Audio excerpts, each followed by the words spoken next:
tell a man, oh, I need you to pay for the babysitter so I can come out with you. And he's like, oh no, that's too much. That's where I draw a line.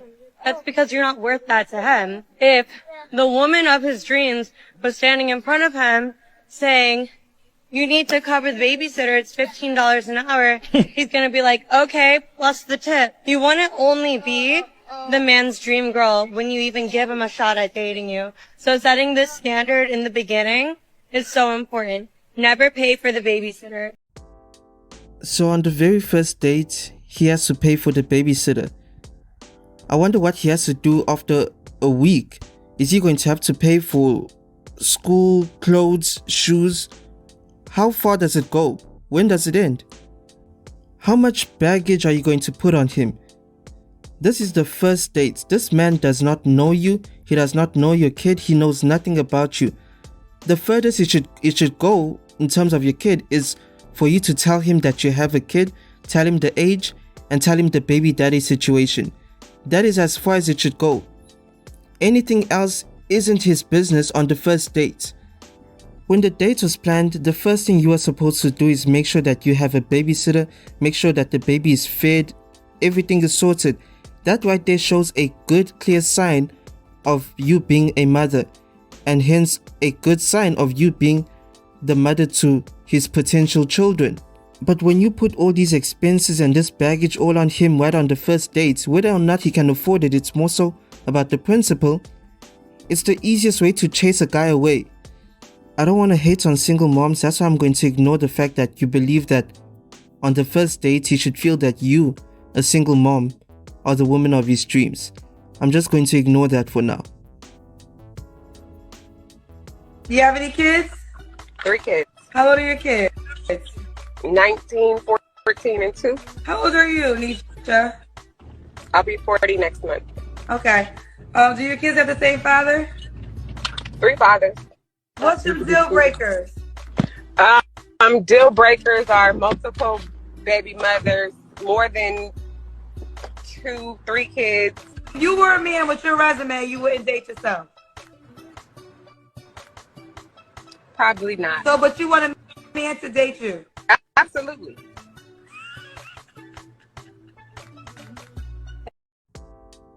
Why would a man who has his life together date a woman who has 3 kids with 3 different fathers?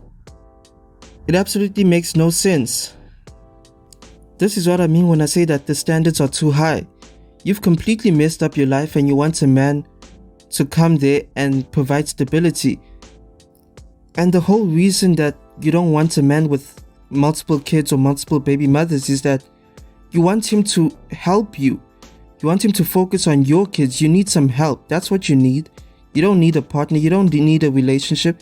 You need someone to help you take care of these kids. It's becoming too expensive for you. The current baby daddies are probably not taking care of these kids. And that's the issue. You're looking for a guy who's going to call all 3 kids his own and start taking care of them. That's why you don't want him to have any other kids or baby mothers or anything like that, because they'll have something to say if they see this shit. What are you looking for in the money nigga? are crazy. The ones with money are ride babies. How about that? Sometimes They're the money just ain't emotional. worth They're it. possessive. They're aggressive. You think you run something? Okay. What are you Wow. talking about? Money gives men a Y'all get Hey, so women that listen. got Money, yes, too and money, don't know how to Hey, act. money in men's eyes. Whenever they start tricking or whatever you want to call it, whenever you start spending money on a woman, they start thinking of property. Like they done bought your time, they done bought your attention, so it's owed to them. That ain't never how it goes. It all depends on what you prioritize on in the relationship. If you make a man believe that you prioritize what he can provide for you, his income, his finances, over everything, over him, then he'll treat you accordingly. He knows how scarce a person with that type of income is.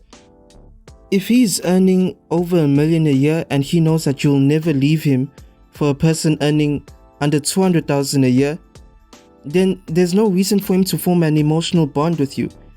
He feels that he owns you. He feels that he has possession of you in terms of how much he's spoiling you and how much he's spending on you. But if you let him know that the income is just a byproduct and that you're focused on how he treats you and how he cares for you, then that will be completely different. It's all in your hands. It's the same way that women use sex to punish or manipulate guys or control guys who they know prioritize sex over everything. They will use it to manipulate and control them. Until he displays discipline in that, she'll continue to use it. It's the same way that a guy is going to use his income and resources to control you. It's more of a reflection of how modern relationships are. Modern relationships are more of a transactional. You give me sex and I give you income and finances. I take care of you. And we use what we have in our power to get the other to do what we want them to do. There's no purity in relationships anymore. It's no longer about the person and the bond anymore.